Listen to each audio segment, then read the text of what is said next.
Sveiki, kalėdiniai receptai tęsiasi, jau bus antroji dalis, taigi bus naujų iššūkių, pamatysite, kaip mums sekasi, kaip visi receptai pasigamina ir kaip gaunasi rezultate.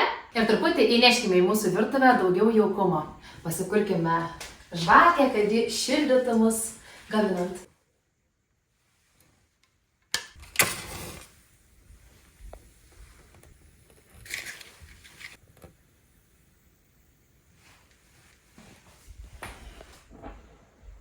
Žvakė jau dega, atmosfera virtuvėje jauku, nes man labai patinka žvakės.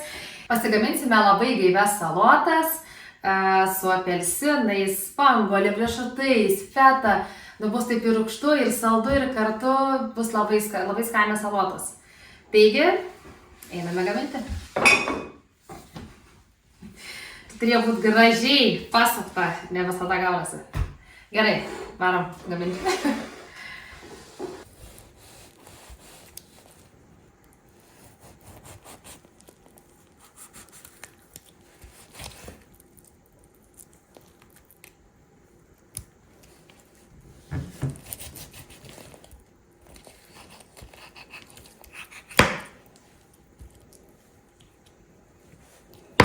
Kai vieną kartą suvargsti skilteles ištraukdamas iš tos odelės, tai žinokit pasimokini. Pradedi domėtis, kaip tiesiog galima gražiai paprastai išpjaustyti. Tai va, tai labai gera technika, žinokit, tiesiog džiaugiuosi savimi, žinot, va, kai būna, džiaugiesi, va darai ir džiaugiesi. Tai va dabar tokia patenkinta savimi, va, kad išmoku ir va, sekantį kartą žinosim. Tai va dabar ir nebevargstam taip, kaip vargom prie spanguolių tiramisu. Jau mokam. Aš galvoju, ašarai nebus. Tai aš dar čia taip gražiai tus svogūnų laiškus taip, kaip gražiai gavosi. Tik jaučiu, kad viskas pareiva panga jau. Gavosi tikrai. Gerai, gali būtų ir užtaks. Jaučiu taip gražiai, ne? Na, o toliau keliauja feta, graikiškas sūris. Jėzu, mano meilė, kaip man patinka graikiškas sūris. Ir tortilės, ir salotos, ir kiek daug visko gero su juo yra. Graikinis riešutus truputį paskrudiname. Ką tik pasigaminome padažiuką iš alyvuogių aliejaus, medaus, citrinos sulčių ir druskos ir pipirų.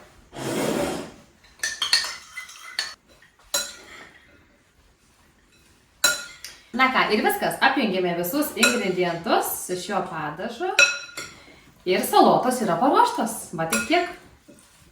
Labai gražiai atrodo, labai taip spalviškai gražiai, raudonasis svogūnas, feta balta, riešutukai ir aišku, labai spalvą ir skonį duoda apelsinai.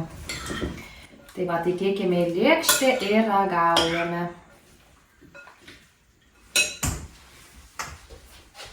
O kur mūsų lėkštė? Visada yra viskas apgalvota, visada kurioje lėkštėje patieksiu receptą, negalvokit, viską reikia apgalvoti.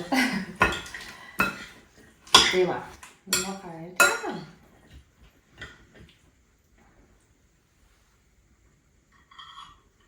Na ką, salotos jau atliko savo fotosesiją, ką tik va, išvarko ir dabar jau galėsim ragauti.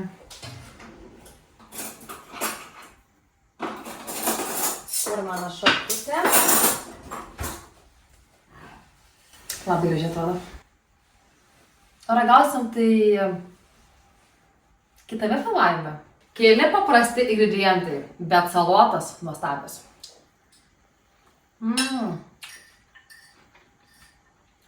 Kaip ir sakiau, bus ir saldu, bus ir rūgštu ir kartu kartu.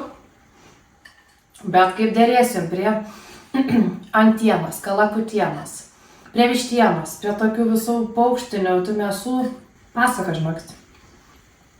Jėzu, net nebesusparkau su lėkšte.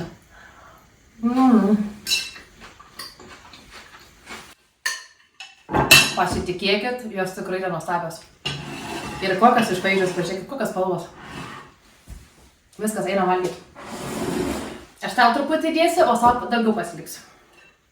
Aš tai gaminau. Man priklauso. Ar visi susitinkat?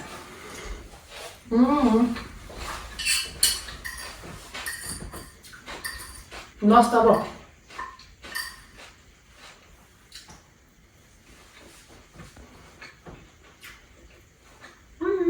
Ar tai skanu? Labai skanu, mes jau čia valgom ir giriam, kaip skanu. Ir dar vienas receptas tikrai garantuotai bus ant mano kalėdinio stalo. Tikiuosi ir ant jūsų.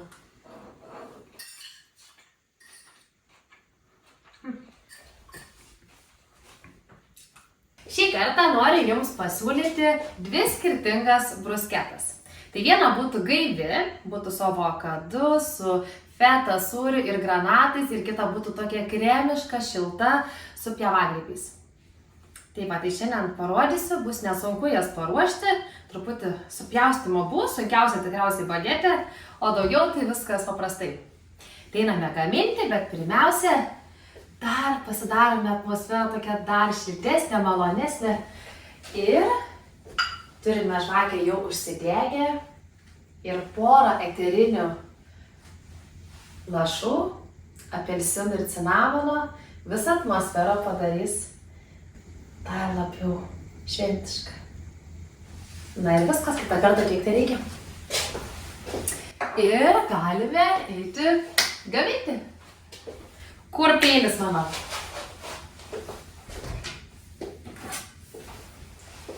Gerai. Einam. Susipjaustėme jau bagetę, pasiruošėme dėti į orkaitę kepti, bet gal pirmiau pasiruoškime pievagrybius ir tada jau pašausim, nes reikės paruošti ir kitą dar užtepėlę, kadangi darome 2. Nes čia greitai iškepa, tai laukti ilgai nereikia. Taip, bus pasiruošta, galime atidėti. Pereiname dabar prie tos šiltos, kremiškos užtepėlės. Tai susipjaustame pirmiausia smulkiai pievagrybius. Ir toliau jau bus kiti darbai. Ar jums patinka pievagrybiai? Ar gaminate su jais? Man tai labai patinka, ne visada nusipirku. Daug visokio gėrio galima su jais pagaminti, o ypač jeigu norite pakeisti truputį pusryčius, tai kaip idealu, mano receptas irgi yra pusryčių sausio mėnesį darytas, grikiai užpilti vakare, o rytą pasikepini papriką, cukiniją, pievagrybius, labai skanu. Jeigu norite truputį pakeisti. Man atrodo, kad reiktų tą svogūno pjaustymą perduoti tau. Gal tu nesi toks jautrus tam svogūnai? Man gerai ir filmuoti. Visą laiką pravirkdo mane, visą laiką. Na ir viskas, susitarkime su svogūnu, čiumpame keptuvę ir einame kepti. O kepsime svogūnėlį su sviestu, druska ir tada jau pievagrybius.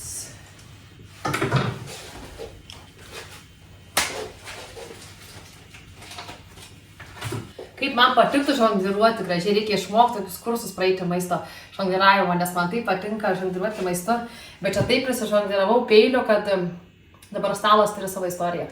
Na, o dabar, kol iš pievagrybių išgaruos vanduo, pasiruošėme česnako įdėsime. Aišku, taigi priduos česnako skonio. Ir ką dar druskos pipiro. Ir kas mums duos tą kremiškumą, kaip galvojat. Tai įdėsime tiesiog 2 šaukštus kreminio sūrio.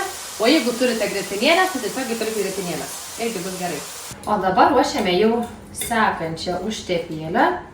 Šitą gaivesnę. 2 avokadai jau yra mano lėkštėje ir aš juos taip pat sutrinsiu, bet taip trinu ir galvoju. Matai, susigalvojau savo darbą. Taigi turėjau blenderį, galėjau viską susiblenderiuoti. Na, bet laiko mes turim, kol Danytė mūsų iškeps ir pasiruošim. Tai gražiai susitrinam ir jau bus kaip ir daugiau nei pusę darbo jau. Na ir kaip galvojat, ar man išėjus supjaustyti gražiai granatą? Kaip tik pasižiūrėjau, kaip reikia supjaustyti. Parodom savo meistrystę. Pavyko man? Šauniai. Pažiūrėk, kaip gražiai išsiskirstė. Ta gabaliuką pasiliksiu, nes man čia granato užteks tikrai pusę. Tai dabar palaukime dar. Liko dar 3 minutės, iškepa bagetės ir daugiau jau viską tiesiog sudėliosim. Matot, kaip paprasta bus. Viskas daryti mūsų. Va. Na ir ką? Einam raštis. Įmame lėkštutę gražią. Aš tavęs taip prašiau lėkštutę paruošti. Kur lėkštutė? Čia. Nu, gerai. Lėkštutė yra. Tai gerai, tada pasižiūrim, kaip mūsų pievagrybiai. Šilti dar. Dar šilti, tai vadinas galime jau galėsime jau juos irgi dėlioti ant mūsų brusketų. Imam patį gražiausią gabaliuką, patį pirmą. Oi, kaip fainai apskrudo. Ir dedame. Taigi kada tos kalėdas, Jėzau, kaip čia bus skanu? Kaip čia reikės ant to stalo viską sutalpinti, nežinau.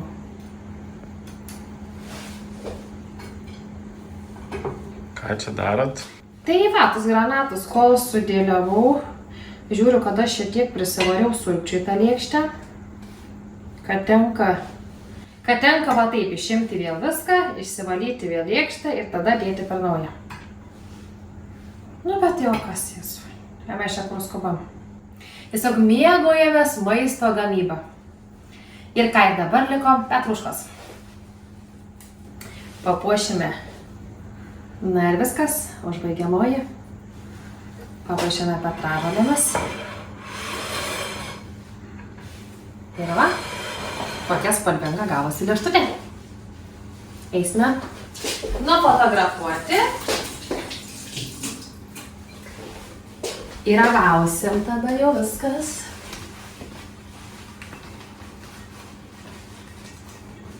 Kaip galvojate, kaip bus labai skanu? Labai bus skanu. Gerai, fotografas, keliaujam į mūsų aikštelę. O aš einu pasigaminti kokį nors už kadro, nes dar taigi visi tai negaminti, čia tik jūs matot, kiek čia 10 padarėm. O taigi dar kiek reikės sulipinti dar. Va, kaip ir ragaučiau, jau vadėčiaus viską, bet nežinau, kaip neragauju. Aš visą laiką pasilieku savo intrigą ir visada ragauju va tada, kai mane filmuoja, kad ta reakcija mano būtų kuo tokia tikrai nuoširdesnė, natūralesnė, tai neragauju. Viskas pagaliau jau valgome, o skonis, kaip čia kremiška, kaip skanu. Šitas dalykas aš tikrai bandžiau pirmą kartą, dar galvojau, kaip čia ta feta su avokadu, kaip jie čia taip susidraugaus, bet fantastiška. Avokadas gaivu, feta kartumo, cukraus rūgštėlės, truputį granatas, labai žinokį dera. Tai va, tai nesunkiai pasigamina, labai spalvotai atrodo, labai gražiai šventiškam stalui.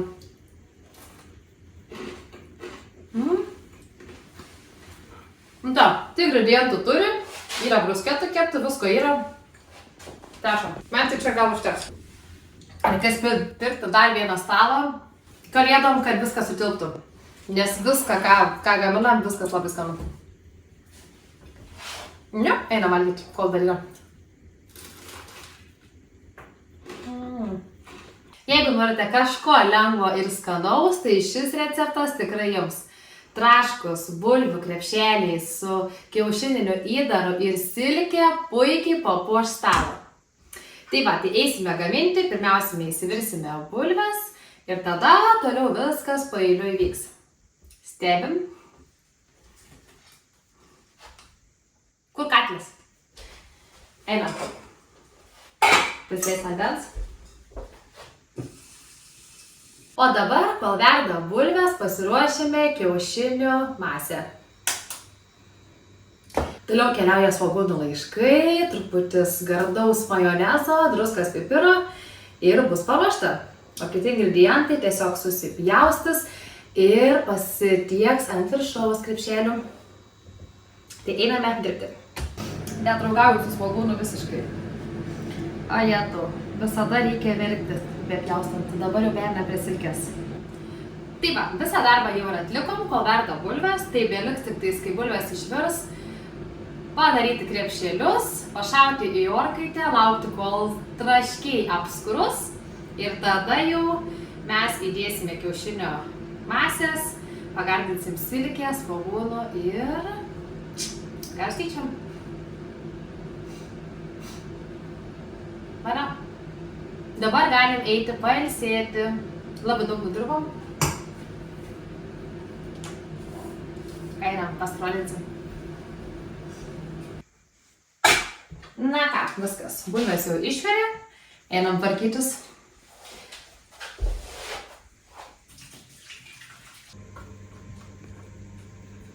Vyksta bulvių traiškymo darbai. Jo. Reikia paruošti krepšelius, patys šiandien pasiruoš.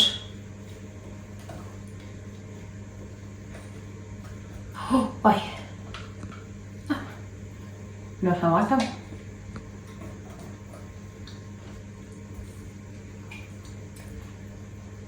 Orkaitę jau įjungiam ant 200 laipsnių. Kepsime apie 20 minučių, kol aišku, arba pasitikrinsim, turi gražiai apskrusti. Na ką, taisom padėtį. Jau išeidiniai iš virtuvės, o prisiminiau, kad tik reikia apipurkšti alyvuogių aliejumi dabar tus krepšiukus jau. Taip be riebaliuko bulvytės. Svarbiausia, kad prisimeni, ko nepadarai laiku. Vada.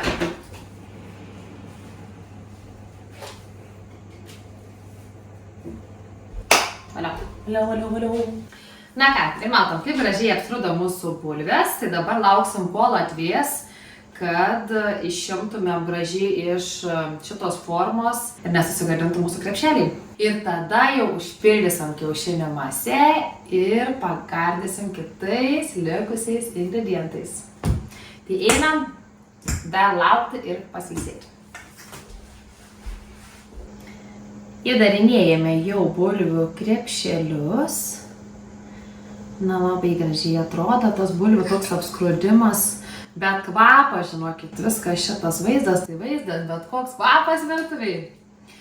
Tos bulvės kepto, šia silkutė kvepia, kiaušiniai tą masę irgi, svogūniukai jau supjausta. Tai viskas kaip ir yra, tik reikia sujungti į vieną. Tai jau virtuvėje tas skonis, tai jau viskas. Seilė tysta jau, kol sulaukiam, kol čia atvies. Dabar jau atkeliauja paskutinis akcentas. Grūdėtosios garstyčios, kurios priduos labai savo skonį. Na ir ką, ir viskas. Tiek čia ir to darbo.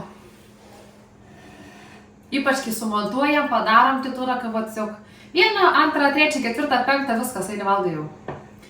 Nu dėja, tai greit nebūna, bet ir viskas.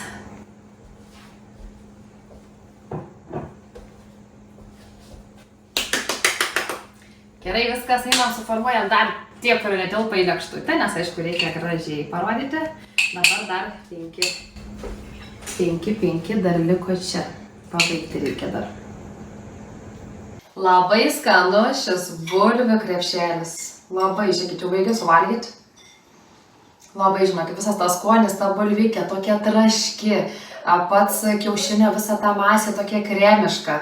Ir silkutė, svogūniukas ir garstyčios, tai nu, kuo daugiau reikia. Labai. Nustebinkit, pasigaminkit. Nu, bulvės mes mėgstam lietuviai, tai tikrai recepčiukas neblogas, nesakykit.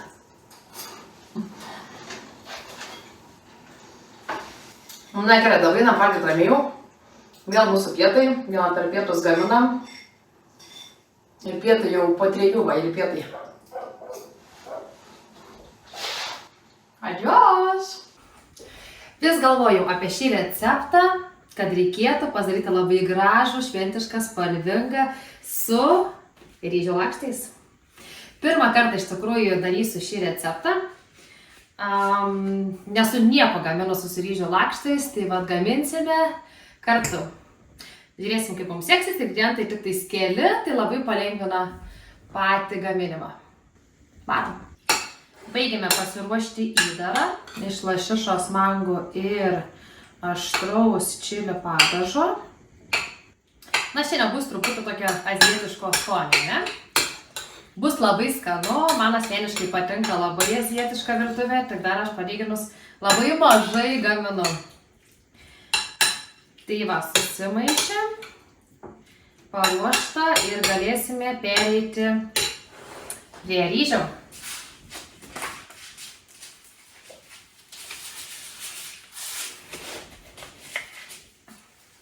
Ar jūs pasiruošę?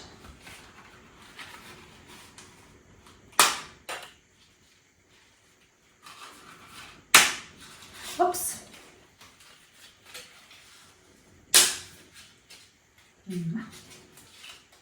Tas gal ne visai lygus garas, mes šitą slėpsim. Padarykim geriau, kad būtų graži lėkštutė, jeigu nesigauna, tada jau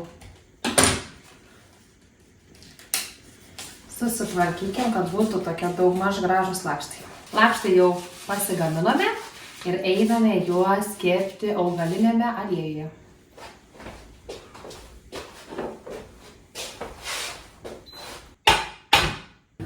Reikia, žiūrėkit, labai greitai ištraukti 3 sekundės ir viskas. Aš jau biškį susibrokavau pradžią, nes man jie pradėjo geltonuoti, tai greitai jau žiūrėti, kas čia su jais yra negerai. Nes jie ir geltonuoja, ir ruduoja iš karto, jeigu jų neištraukit po 3 sekundžių. Dabar jau darinėjame krepšelius. Na, buvo ką veikti. Žinot, kai išžiūri ir nesupranti, kad čia ne taip darai, kodėl čia ruduoja. Bet nieko, iš tikrųjų vaizdas vakos gražus. Nereik. Gi sakiau, kad ragauju visą laiką iš pirmą kartą, tai kam dabar ragauti? Nes irgi nesu ragavusi tokio traškučio. Kad labai puošniai atrodo, tai tiesa, ne? Tai ant kalėdinio stalo tikrai šis užkandukas labai papuoš. Na ką, tik buvo jau vienas suvalgytas. Tikrai žiūrėkit, labai skanu. Visą tą skonį pasipildo vienas su kitu, šiaip labai tinka rukola. Pats ryžių traputis yra toks surokas. Tai duoda irgi savo tokio poskonio, tai labai ir trašku, ir saldu. Rukolo kartumą duoda, tai toks saldžiarūgštis.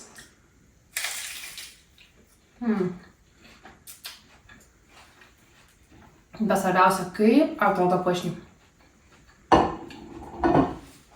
Na ką, puiku, gera idėja jum. Eksperimentuokit virtuvėje, virtuvė tam reikalinga. Buvo eksperimentas su tais ryžių lapais. Buvo, Buvo ir įsigandusi jau.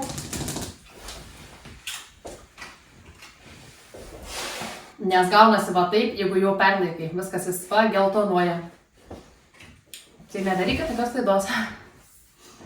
Ir su šiuo gražiu receptu mes užbaigėme savo antrąją dalį. Smagu, kad žiūrit, būkit drąsesni, komentuokit, kažko užklauskit. Ir ką? Sekit mane, lauksiu kitose receptuose.